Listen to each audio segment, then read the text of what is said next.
My unraveling began when I woke up in a hospital and had no memory of how I got there. Why, Hannah? You wounded me in the back, even though you were my life. Finding out about my wife's extramarital affair with both my father and my brother, Robert, was a cruel turn of events in a life I had assumed was perfectly planned. The betrayal was more painful than the injuries I sustained. Enjoy watching my story, it's mine. He repeatedly experienced the same sensations, a bright flash, followed by pain and darkness. At times, he heard voices but was unable to identify the speakers or understand their words. No luck when he tried to speak. Attempted to move but was unable. The light was strange this time, though, like looking through mist. He had trouble focusing and seeing well. He attempted to shout but was unable as shapes moved in front of him. He heard sounds, but they were just sounds. He tried to move, but it didn't work. Tried to scream, but only a thin sound emerged. He slept, exhausted, and the darkness returned. He was unsure of how long it would be until the light reappeared for a while. At last, he forced himself to move, but it was extremely difficult. I tried to yell, but all I got out was a horrible sound. It was as if there was something lodged in his throat. A shape passed in front of him, paused, then bolted away with a loud crash. More shapes appeared and surrounded him this time. He blinked to try to get a clear view. The forms moved quickly, doing things he didn't understand. Then he heard a voice.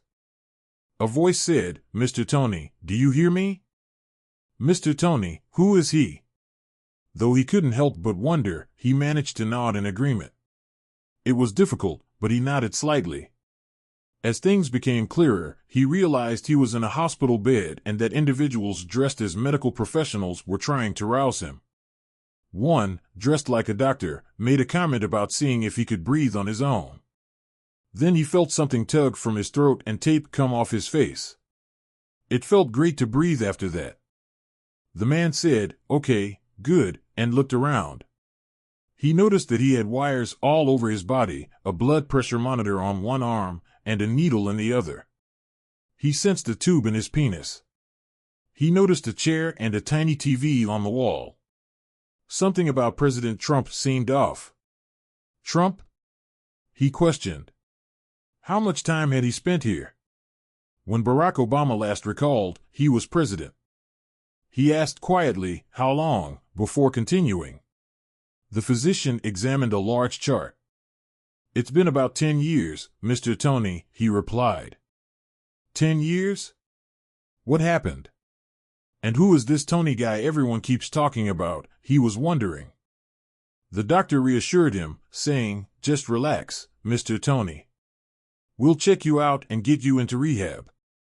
The doctor was fiddling with his notes while the nurses took off his arms and legs and held him on the bed. Before he spoke, he turned to face another nurse. "Do we have Mr. Tony's contact information?" he inquired. A young nurse looked at her computer and got a positive response. The nurse began calling, saying, "Very good. Let them know," and the man wondered who would visit him.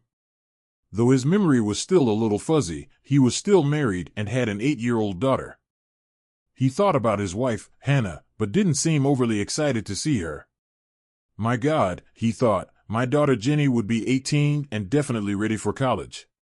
He wasn't sure what it was about seeing his wife that made him feel repulsed and furious. "Well, Mr. Tony," said the physician, "your vitals appear okay, but we'll do some tests anyhow. Once we get those back, we'll remove your feeding tube and take you to your room. You'll be our guest for a little period, but we'll get you into a recovery center and back on your feet, okay?" The man gave a nod. "Doctor," he uttered. "Who is Tony?" the doctor asked, glancing down at his notes before turning back to face the patient. "Why are you?" He replied, "It appears that you may be experiencing forgetfulness. I am not surprised, really. You've been through a lot. That is okay. We will assign someone to deal with you right away. You simply relax, and we will get you set up with that." The doctor gave some nurses instructions before leaving. He was aware of his true identity, which was not the Tony persona. Wilson was his name. 1972 saw the birth of the son of Dan and Barbara Wilson. Robert was his older brother, by 1 year. After graduating from high school, he joined the Army at the age of 18, where he received sharpshooter training. He lived in conflict areas all over the world for the next 4 years, including Kuwait. He returned to Southern California in 1994 after surviving Desert Storm, where he went on to earn an associate's degree in criminal justice in 1996. Since he had always wanted to be a police officer, he joined the LAPD in 1997 and applied his military training. His promotion to sharpshooter came after he completed the police academy. After dating Hannah Jackson for 2 years, he finally got married to her in 1999. He thought everything was all right. Jennifer was born to them in October 2000. While his wife practiced law at the same firm where his brother held a partner position, he continued to serve in the force. After winning a large lottery prize in late 2008, his life took a turn for the worse. He happened to find out by coincidence that his wife had been having an affair with his brother for some time after he won the lottery. Luckily, Ben Jacobs, his close friend and confidant, had persuaded him to open a foreign account in a different name, keeping Hannah from being able to access the majority of his lottery winnings. Ben handled the account for him because he was an expert in finances. He also put him in touch with a real shark of a lawyer who detested cheating wives even more than he did Robert. In addition, he put Hannah and Robert under surveillance and managed to get pictures and video of their tryst. Something occurred that prevented him from confronting his wife about her extramarital affair. Though he could not remember anything that had happened that night, he was sure he would soon remember everything. A decade later, the next thing he remembered was waking up in this hospital room. Weary, he lay back and watched the nurses on television going about their work. However, who was the Tony persona? What was the purpose of that? He watched the local news and thought about his life. Robert Wilson has announced his candidacy for public office, the report claims. Watching a well-dressed man with some gray around his temples address a crowd outside a downtown Los Angeles skyscraper, he wondered if Robert Wilson might be his brother. Beside him were Hannah and a teenage girl who looked like an older version of him. Robert said, drawing some applause, "Jenny and I told the people of this magnificent state that I would restore ethics and accountability to our state government. Sacramento is out of control, and we need to get back to basics." Robert then turned to give Hannah a cheek kiss. He thought she had the best looks money could buy, and she was 2 years younger than Avery. The news anchor displayed a picture of Wilson wearing police gear and said, "Wilson, who was accompanied by his wife and kid, made his declaration this afternoon and is already leading in the polls following the horrific shooting murder of his brother Avery in 2009. The man looked at the report and thought, "What the hell?" He told himself, "Death? I'm not dead, you a-hole." He bowed his head and tried to remember what had happened the days before that had brought him to the hospital, but his mind would not come up with any details. "And what's with Jenny being Robert's daughter?" he asked. His mind reverted to the significant occasions in his life in an effort to find a solution. For as long as he could remember, he had been thinking about his older brother Robert. His worst enemy was Robert. In addition to being a bully, he delighted in exploiting his younger brother by claiming credit for all of his accomplishments, including his relationships. Regardless of whether he needed it or not, Robert seemed to want everything he had. Even worse, Robert's parents supported everything he said and did, and he always turned the tables on his younger sibling when he did something wrong to get even with them. His childhood hatred of his elder brother was exacerbated by the mistreatment he received from his parents. Avery was the black sheep, while Robert was the nice son who would make a name for himself. Because it was so bad, he never told his family he was enlisting. He had just received his high school diploma and was leaving for boot camp the following day. One day after school, he had finished all the physicals, signed the enlistment paperwork, and was prepared to go. Before he was forced to get in touch with home, no one knew where he was. When his father called, he asked, "You did what?" "You get your mother back home right now, young man," he bellowed, and Avery gave him advice. After saying, I'm over 18, I'm already in boot camp, and there's nothing you can do about it. Do not expect to hear from me again. He put the phone down and ended the call. After keeping his word, he didn't get in touch with any of them until 1997, when he completed police academy. By the way, they came to visit him after learning from the LAPD that he was graduating. That was not his decision. That day, he saw them standing in formation, and he never forgot it. When they stood to receive their diplomas after the talks, he saw that everyone was watching him, including Robert, as he was sworn in as the newest officer of the force. He attempted to leave as quickly as he could after the ceremony, but they blocked his way and did not appear happy. His father said, "Avery, you're not going to run away from us again." Robert gave a fleeting smirk and said, "I knew you would eventually make something of yourself. I had thought you would have gone to college to become a lawyer like your brother and myself." Avery looked at Robert and said, "Yes, this is my option, and it is something that this situation cannot take away from me." His mother, Barbara, said, "And just so you know, I made a name for myself in the Army. Avery, please. We haven't seen or heard from you in 7 years. Could you please be courteous with us just once? Maybe just once. If you and Dad had given me the benefit of the doubt, things may have been different. But no, you always listened to him. He always took his side in everything, and never gave me a chance," he said. "This is my day, and I'm not going to let you muck it up for me, Avery," Robert said. "I don't understand it. Why do you hate me so much? Are you kidding me? You were a bully. You took all I ever owned, even my girlfriends," he continued. He pointed to his parents and said, "You blamed me for every bad thing you did, and you persuaded them to believe all of your falsehoods." Usually quite quiet and polite, his parents were taken aback to hear him speak in this way. They wondered who this man in front of them was. "So, guess what, Robert? I'm done with you. I've paid my dues and am creating my own life, so keep out of it," he said, fury shining in his eyes. Horrified by her son's words, his mother asked, "Avery, son, what happened to you?"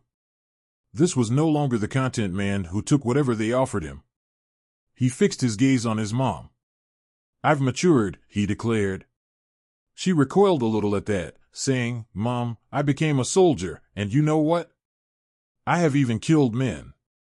He looked at Robert for a moment before continuing, saying, "Do not worry, Mother, all of them were nasty guys who deserved what they got. I am not the same person who grew up in your house, and I don't take crap from anyone." They watched in silence as he turned and left. Not until the day of his marriage to Hannah had he seen them again. Shortly after he became an officer, he met her at a police function. She was employed by the public defender's office, but her dream job would be with a major corporation. 1 year to the day they first met, he proposed, and she said yes. In order to make sure everything went well, they chose to have a protracted engagement.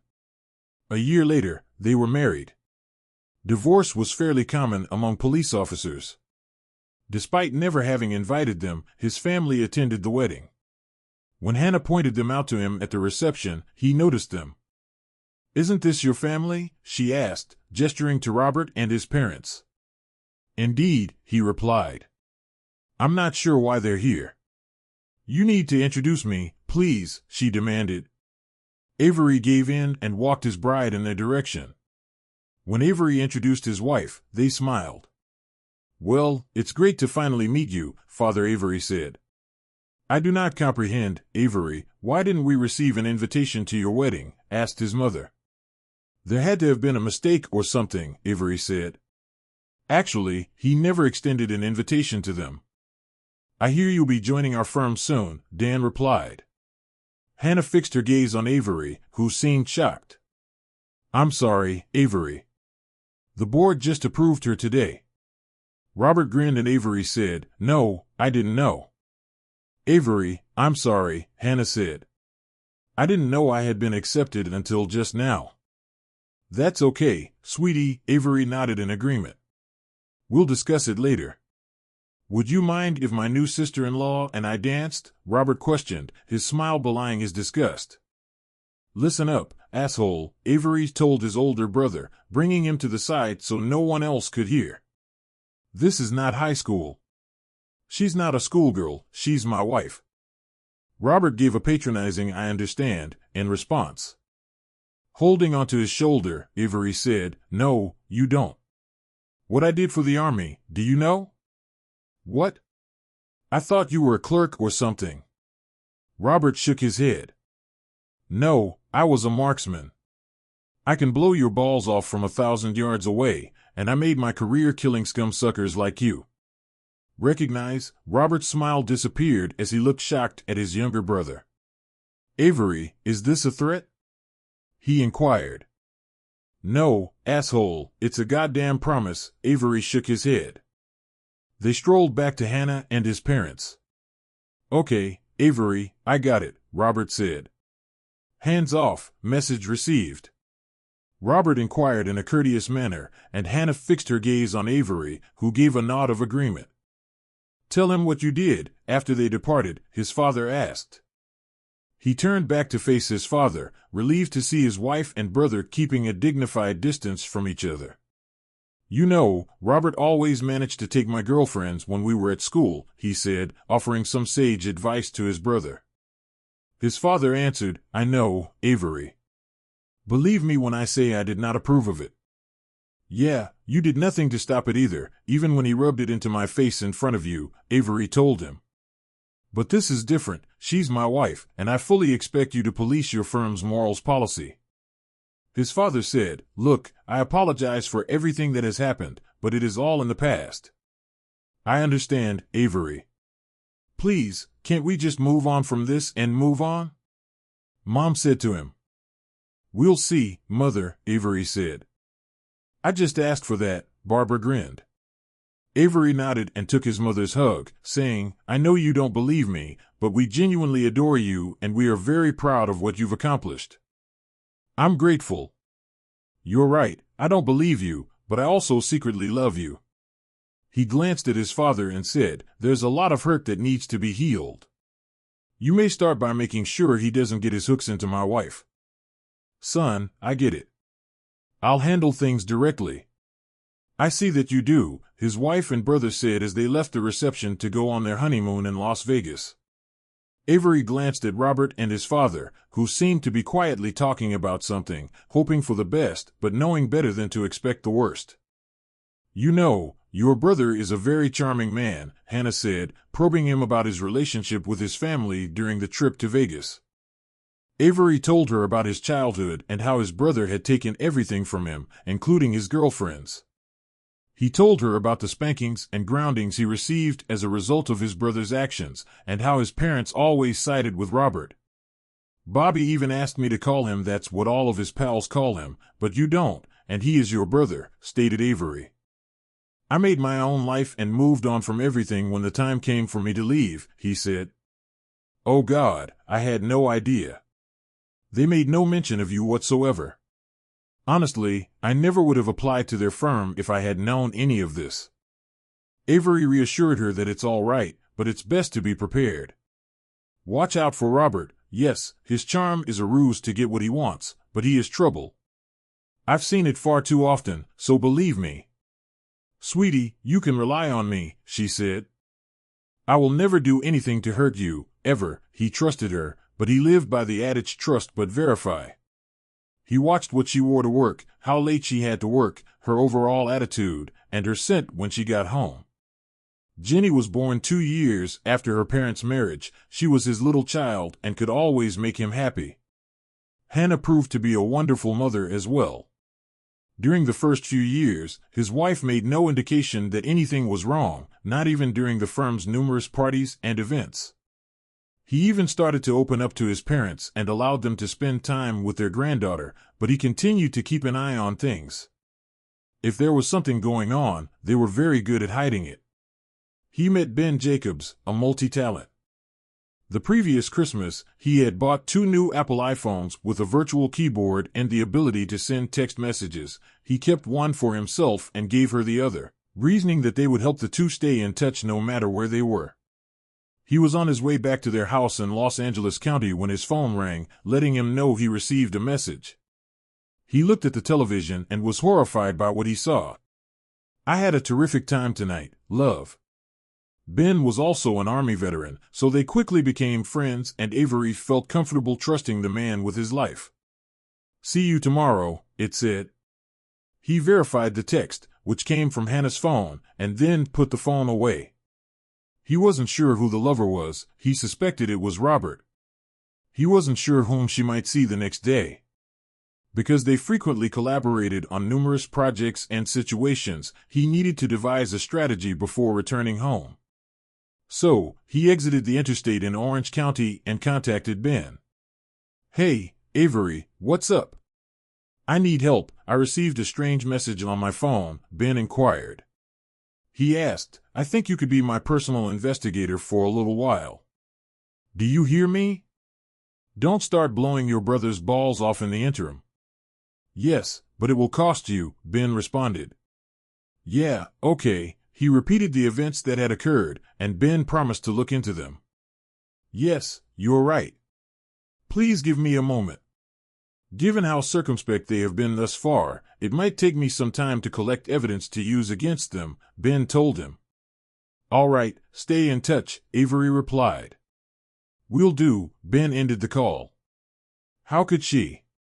Avery questioned himself. He fought back tears, yet he still lost. He was moved to tears as he recalled that day.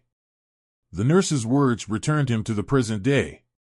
Are you okay, Mr. Tony? The nurse noticed that he was crying and wiped his eyes before answering, yeah, with parched lips. Can I get something to drink? He choked, yes, Mr. Tony. She said, I'll be right back, and went to the nurse's station, returning a short while later with a cup of ice water. While he swallowed the water, the doctor came in. Good news, Mr. Tony, he said. All of your tests came back good, so we'll remove your feeding tube and get you to your room. A few nurses came in and began tending to him, and soon after, he was moved to a private room where he could finally eat real food for the past 10 years. He watched the news while he ate, and when he was done, he heard a knock on the door. Come in, the doctor said, his voice still shaky. Johnny boy, how are you doing? The man stated as he entered. Avery stared at him and didn't immediately identify him. It's me, Ben. Recall, Ben sat down next to Avery's bed and opened a briefcase after closing the door. Yeah, I was just thinking of you, he said. Avery nodded weakly but firmly. Ben, what the hell happened? He said as he opened the case. How come they kept referring to me as Mr. Tony? You called me Johnny, but why? That's because Avery Wilson passed away 10 years ago, Ben said, and Avery, or JN, gave him a skeptical glance. What? How? But I am still alive, he inquired. Ben shook his head, saying, no, Avery has passed away. The official records identify you as John Tony. When Avery went back to get some belongings from his house, he was killed during a home invasion. To what extent can you recall? Avery will come over tomorrow to retrieve the rest of his belongings. Good, Dan said. We can take care of him then. He stared at Robert. Do you think you've got what it takes to blast your own brother away? The man said, pulling out a laptop and setting it up in front of him. Watch this, he said, displaying a video that showed his wife, Robert, and Dean in a hotel room. Hannah was having sex with Dan, and Robert after the climax. They sat on the bed sipping their drinks. Robert scoffed and said, Really? Yes, please, he inquired. Do you see that? I've been wanting to take that scum-sucker out for a long time. Hannah and Dan smiled at each other. Make it look like a home invasion, and for heaven's sake, clean yourself completely and leave nothing behind, Dan said. I managed to control it. Robert continued as John sat stunned to hear his family plot to murder him. Ben brought up another video. This video shows Avery chained to a chair as Robert and Hannah were naked on the bed, having sex. After they had finished, they sat on the bed and looked at Avery, who was shaking his head. He tried to cry out but was gagged and unable to speak. Hannah giggled as Robert pulled out a shotgun and pointed it at Avery. In the video, he says, Look here, the foolish cook is waking up. Finally, Weeki Wachi. As Avery focused on the scene before him, he began to struggle. Do not squander your time, little brother. What are your thoughts? I've taken your wife into your bed right in front of you. Your daughter is actually mine, and now I'm going to take your life, he continued. Hannah laughed as Robert pointed the shotgun and fired once, knocking Avery out of his chair. Is he dead? Hannah asked. Please tell me that you killed him. Robert approached Avery and prodded the body with the shotgun but received no response. Help me get him out of this chair, he told Hannah. It appears he was shot by a burglar. Hannah got out of bed and joined Robert, and the two of them moved Avery out of the chair and arranged his body so it appeared that he had been surprised and shot by an intruder. They showered, changed their clothing, and left. The video ended but resumed later when paramedics placed Avery's body on a gurney. While they watched, Hannah and Robert could be heard crying in the background. So, you have film of Robert shooting me and did nothing with it? John asked. I had no choice, Ben explained. The feds instructed me to bury it. It appears that your father and brother were under investigation for employment. They've been dealing with some unscrupulous guys, organized crime. John asked, so how did I survive? Someone up there seems to really like you, Ben said. There was extensive destruction. Fortunately, Robert is a far better lawyer than a shot. It was a medical marvel that you survived. If you hadn't fallen into a coma, the government would have already placed you under witness protection. They were able to make it appear as if you died. They even found the body that resembled you for the funeral. Was Hannah there? John asked. Ben laughed and nodded. Yeah, she fully embodied the part of the bereaved widow, Ben said. What about Jen? John asked. She will be attending college soon. She has missed you a lot and hates her mother for what occurred. She's quite resourceful. You'd be really proud of her. So, who has been paying for this? John asked. You remember the lottery ticket you won? He asked. John nodded. If you recall, you trusted me with it. So, I made some investments and kept them all in an offshore account. It has expanded significantly, and this is what has been paying for your hospital stay. If you're careful, you'll have enough money in that account to last the rest of your life. Thank you for that, John stated. My pleasure. So, what do you see occurring from now on? I would like to see my daughter, John stated. And I need to exact revenge on the a-holes that done this to me, all of them. Ben nodded. I understand, he replied. I had a hunch you'd say that. They talked for a while more, discussing their future plans, including exacting revenge on Hannah, Robert, and Avery's parents. John pondered using his sniper skills against them, but Ben talked him out of it. Wouldn't you prefer to see them suffer for a bit first? He asked, a nasty smile spreading across his face. What do you have in mind? John asked, his mood improving significantly once Ben set out a prospective plan. By the time Ben left, John was in a good mood. He even accepted his new persona with venom. Yes, he thought to himself, they would all be held accountable for their actions against him. He spent the next 3 days in the hospital, becoming stronger with each passing day. His imagination replayed the events that led to his shooting. He reflected on the closing days of his prior existence in December 2008 after receiving Hannah's SMS message. Avery authorized Ben to install concealed cameras and microphones in his home. Ben went all out, placing concealed mics in his wife's automobile. He had no idea where the gadgets were, which he figured was probably a good thing. Ben somehow managed to install concealed cameras in their offices. He didn't know how his pal achieved it and didn't ask.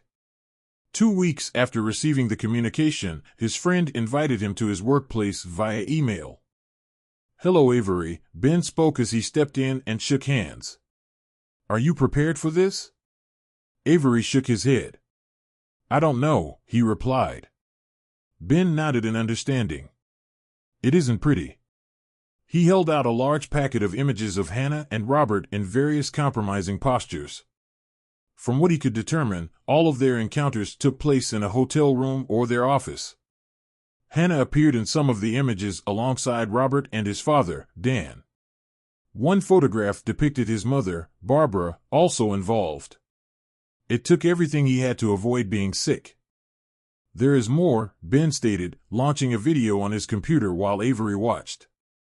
Hannah was blowing his father's tool. He recognized his father's office. After they finished, Dan poured them a drink, and they took their seats, still nude. We've been extremely cautious to keep all of this from Avery, but he'll figure it out soon, Hannah added. He may be a Boy Scout, but he is not foolish, Robert and his father laughed. Please, Robert replied condescendingly, we've been doing this for maybe 5 or 6 years. He has yet to figure it out. We could probably screw in front of him, and he would have no idea what was going on. Maybe we should fill him in for Christmas, he suggested. How about this Christmas, after dinner, we give him a small gift and let him watch. We'll offer him a small reward, and if he doesn't go along with the strategy, we go back to Plan B. What is Plan B? Hannah asked. You mean let our friends from the East take him out? Something like that, Dan stated. Your husband isn't the only sharpshooter out there, you know, Hannah laughed. You think Barb will go along with that? Hannah asked. Who do you believe came up with the idea? Dan stated. Hannah lifted her glass. So here's to Barb and Christmas dinner, she added, smiling. 2 males joined her. Avery felt much worse once the video concluded. My God, he exclaimed. They are all in on it, even my mother. Avery, moving forward, you must use extreme caution, Ben said. There are additional videos in here, and they're all equally horrible. So far as I can tell, they've been pretty careful. They'd only been getting together roughly once a week until the previous 3 months. Ben took out a business card. I've taken the liberty of connecting you with the meanest divorce lawyer in the neighborhood. I've already provided her the evidence I presented to you, he said. Use my phone to schedule an appointment. She is eager to hear from you. Avery called to set up an appointment with the attorney for that afternoon. What about their plan to take me out? Avery asked. I gave that information to the FBI, Ben said, but I'm not persuaded anything will come of it. Right now, it's just talk. There is no sign that anything has been arranged. Finally, Avery, you must exercise extreme caution. If at all possible, maintain your typical behavior. I know it's going to be difficult, but you must protect yourself. Anyway, remain in touch, and I'll let you know if I receive anything else, Ben advised. Avery thanked his pal and set out to meet his lawyer. He arrived at the office of his attorney, Sally McIntosh. After he introduced himself, the receptionist ushered him in. Good afternoon, Officer Wilson, Sally responded, shaking his hand. Please, call me Avery. Miss McIntosh, he mentioned. Only if you call me Sally, she reported. In response, she took out a large folder and began right to work. Avery was impressed. I've already spoken with Ben, who provided me with the proof he gathered. I must say, this is definitely the most messed up circumstance I've ever witnessed in my career. So, what do you anticipate out of this? I would seek custody of my kid if she is truly mine, and I do not want to provide her with any support. I'd also like to go after Robert and my parents, he stated. Sally nodded her head. Sally explained that California is a no-fault state when it comes to divorce. We can file under irreconcilable differences and utilize the evidence as a bargaining tool. When dividing property, in terms of custody, I'm afraid you'll come out on the short end of the stick, as most judges here award custody to the mother. Given your wife's salary, you may be able to leave without having to provide her with financial support. We can make that argument and see how the judge responds. How about Robert and the rest of my family? He asked. Unfortunately, California law prohibits litigation citing alienation of affection. We might be able to identify other grounds for a lawsuit, but I'm not sure what will happen. All right. Avery advised, do what needs to be done. When would you prefer to have her served? Sally asked. Avery thought for a moment. Christmas Day, at my parents' house, he mentioned. Sally laughed. You're cold-blooded, she said. Divorce around Christmas, I like it. Given what I've seen, I'll also include a protective order, keeping her and your family as far apart from you as possible. Thank you, Avery said. I sincerely apologize for all of this. You seem like a good man, Sally said, concluding the meeting. Avery drove home in a fog, absorbing what he had witnessed and heard. He never imagined that his entire family would conspire against him. Hannah sensed something was wrong and attempted to approach him. What's wrong, my dear? She asked. Avery shook his head in disbelief. I just have a lot on my mind, he explained. One of my pals discovered his wife is cheating on him. He's taking it pretty hard. I'm sorry to hear that, she replied. I would never do that to you. Yeah, right, he had a thought. He gazed at her, then shook his head. I hope to God you never do, he spoke in a monotone. Hannah wasn't sure how to handle this. Does he actually know? She questioned herself. He remained in his study after she had left and examined the evidence Being had given him. He shook his head disbelievingly. Are you heading to bed? Hannah asked. Avery shook his head and waved her away. I have a lot on my mind. You go up, he said. He ended up sleeping on the sofa in his study. Hannah awakened him the next morning. Why didn't you get to bed last night? She asked. I was looking forward to some love. He glanced at her with incredulity. I was just going through certain things, he explained. Well, we have our work Christmas party tonight, right? She asked. He nodded. I expect you at the office around 4:30 this afternoon, and I hope your mood improves before then. Yeah, he replied. She went down to kiss him, hitting his cheek as he turned his head. Love you, she said as she walked away.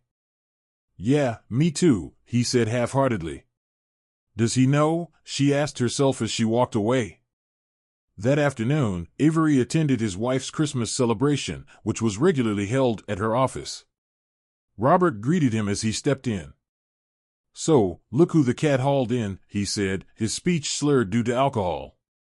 Avery declined the offer of a drink and took a bottle of water. What, are you too good to join us for a drink now? Robert inquired. I'm still on duty, Avery explained. And I hope you don't plan to drive tonight. Is little brother going to arrest me? Robert slurred. Only if you violate the law, Avery stated. Hannah and his father approached him. Hannah attempted to kiss him, but he turned away. Avery is threatening to arrest me, she said. Can you believe that nonsense? Dan gazed at him. I'd probably arrest you too, Dan remarked. After all you've had to drink. He stretched out to shake Avery's hand. Good to see you, son. Come in and join the party. Avery kept his hand on his sidearm while following his father and wife. Hannah placed her arm over her husband's. Relax, she said. You appear to be awaiting someone to assault you. Avery gazed at his wife. Police officers in uniform are always targeted. Do you know that? He said. He observed his surroundings and the glance of pity he received. Hannah's co-workers shook his hand and expressed their gratitude for his service, but he noticed it in their eyes. They were all familiar with one another. After a time, he excused himself and entered the men's room. Robert was there, cleaning his hands. Avery noticed a huge diamond-encrusted Rolex on his arm. Nice watch, Avery commented. Is this new? Robert pulled it off and gave it to Avery. Yes, he said. It was a gift. Avery examined it and flipped it over. Merry Christmas, the inscription read. With all our love, your two girls, Hannah and Jenny. Avery returned the watch, noting Robert's smile. Nice, Avery finished, cleaned his hands, and departed before Robert could respond. He caught up with Hannah and his father as they were speaking with someone. "I have to go," he said. "Something has come up, and I need to handle it." Hannah turned to kiss him, but he walked away before she could say or do anything. He did not look back. At that point, he didn't care. After his shift, he went to a bar and drank a couple of beers before returning home. Why did she do this? He questioned himself. Hannah was home by the time he arrived, and she was furious. "Where were you?" she asked. "I ended my shift and went for a few beers," he explained. "What do you care about anyway?" "I care," she said. "You are my husband, and I love you." "How much did Robert's Rolex cost you?" he asked. Hannah's eyes widened. "Did you see that?" she asked. "Yes, I saw it, and I noticed what you had inscribed." "Your two girls?" "Seriously, is Jenny his daughter?" "Tell me, wife," he said. "He's her uncle and my brother-in-law," she said. "That is all, really?" Avery asked. "Please do not disrespect my intelligence. I noticed the stares everyone in your office gave me. I am not stupid." "It's not as you think," she said. "Yes, right?" "Sorry, I don't believe you," he replied. "Look, you have been asking me what I want for Christmas. Right now, all I want is your signature." "My signature?" she asked. "On what?" "On the divorce papers," he stated. "Divorce?" she asked. "I do not want a divorce. I love you, you are my hubby." "Sure you do," he replied. "When you open your legs for another man, you are expressing just this. I know a lot more than you may realize, so do not lie to me. I only want to know two things." "What?" she questioned. "Why and how long?" Hannah's gaze dropped to the floor as he stated this. "It's been going on since a few months after I started with the firm," she explained. "You mean this has gone on for the majority of our marriage?" he asked. She nodded her head. "I apologize," she said. "I did not intend to hurt you. It was just sex, and Robert said you got off on it, didn't you? Remember anything I said about Robert?" Avery asked. "Did I ever tell you that I adore being a submissive?" "I apologize," she said. "He was very smooth and pleasant. I did everything I could to prevent you from finding out." "When did my father join in on the action?" he asked. Hannah's eyes widened. "How did you know?" she asked. "It does not matter." "How long have you been screwing my father?" he asked. "That began approximately a year ago," she explained. "We were all quite cautious. We honestly did not intend to hurt you." "Am I Jenny's father?" he asked. "Of course you are," she said. "Please forgive me if I do not believe you," Avery replied. "I'll get DNA tests to find out for sure." "How dare you?" she started before Avery exploded. "No excuses," he replied. "How dare you? You know how much I despise that scumsucker, but you had to go screw him anyway." "And what about my father?"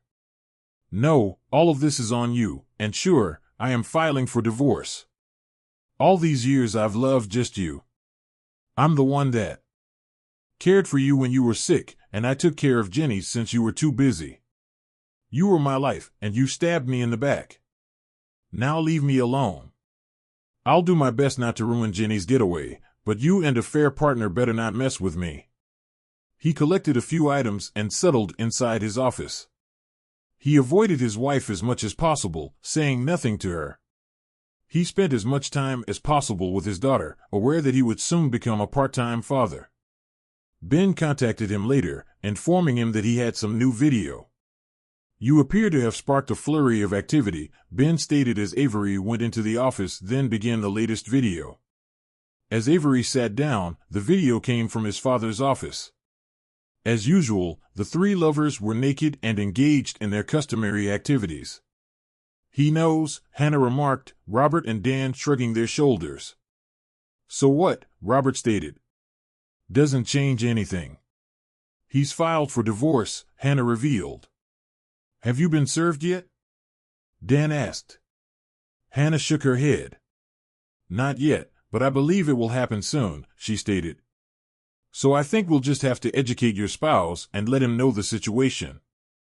He has two options, go along with it or get royally screwed, Dan stated. Just take care, Hannah. Spoke not worry. He's simply a foolish cop. He cannot do anything to us. Avery sat quietly when the video concluded. Ben warned, be very careful. I've already forwarded this to Sally and spoken with your supervisor. He assures me that he will have patrols out keeping an eye on everything. Ben handed him the key to an apartment had arranged for Avery to stay in for a bit. Avery thanked him before leaving. On Christmas morning, Hannah asked if he was heading to his parents' place. Yes, I will be there, he said. She bent down to kiss him, but he waved her away. Save it for your lovers, he advised. Please don't screw up Christmas, she spoke as she walked out with Jenny. Do you mean you've already screwed it up? He asked. Get away, I'll come along soon. Later, he noticed Hannah leave. He put on his uniform and checked to make sure he had his body armor. He already had the majority of his clothes and personal belongings packed and in his car. He called the process server to confirm the time he would arrive at the Wilson residence and agreed to meet him there. Then he notified his shift supervisor to have a patrol car on standby. He planned his arrival carefully and met the process server a block away. The man got in his car and pulled up in front of the house. They stepped out, and Avery rang the doorbell. Avery's father answered the door, astonished to see his son and another man. What is the significance of this, Avery? He asked. You do not need to ring the bell. We've all been wondering when you get here, Dan stated. Avery shook his head. Not now, Mr. Wilson. Could Mrs. Wilson kindly come to the door? Avery stated. Dan shook his head and motioned for Hannah, who arrived with Jenny. The process server addressed her, Mrs. Hannah Wilson, he asked. She nodded as he checked her identification and handed her the package. You have been served. Hannah began to cry as she opened the envelope. You're serving me divorce papers on Christmas? She inquired, tears running down her cheeks. How could you?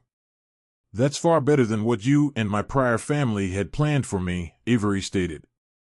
Jenny began crying as she observed her mother and looked up to her father. He knelt down to hug his daughter. What's happening, Daddy? She asked. I'm sorry, baby, but your mother has decided not to love me anymore, he said, hugging her as she cried. I will see you as soon as possible and will never forget how much I adore you, okay? Jenny cried, went to her mother, and kicked her in the shins. I absolutely despise you, she screamed as she rushed away. Dan forced his way through the howling Hannah. How dare you come here and ruin our family Christmas, he said.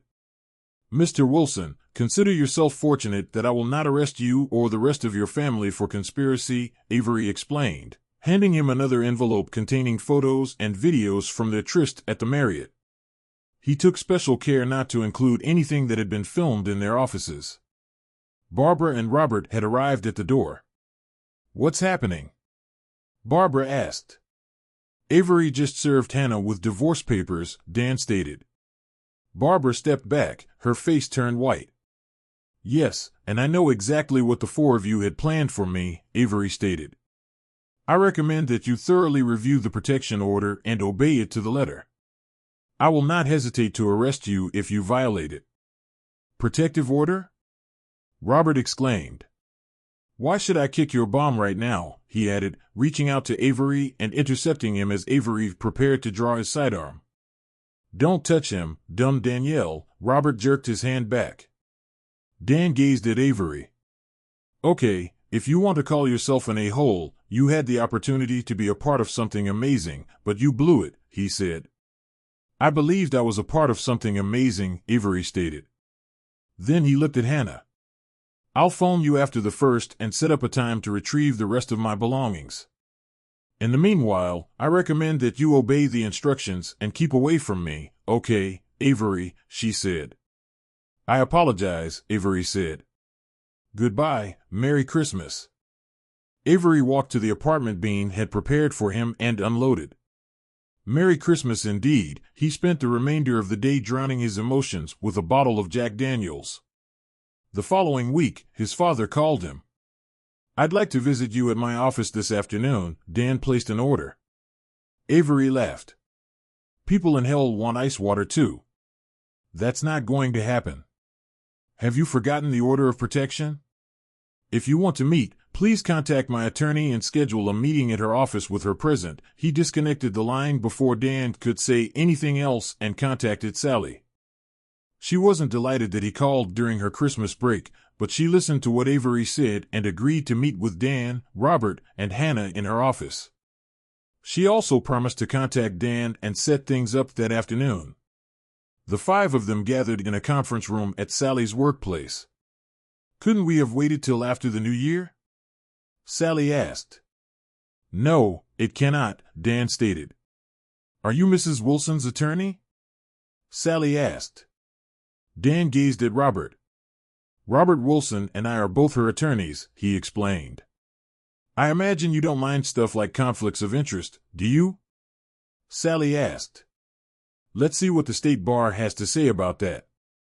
What's so crucial that you had to meet with my customer over the holiday?" Dan removed a folder from his briefcase and placed it on the table.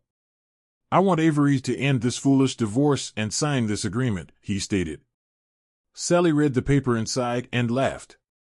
She handed the paper to Avery, who read it and couldn't believe what he saw. "You honestly expect my client to give up his rights as a spouse and consent to let his wife have sex with you and his brother? Mr. Wilson, you are out of your mind, and rest assured, I will take this to the state bar." "Now get out of my office before I throw you out," she said. "I am going to ruin you," Dan informed Avery. "When I finish with you, you'll wish you hadn't been born.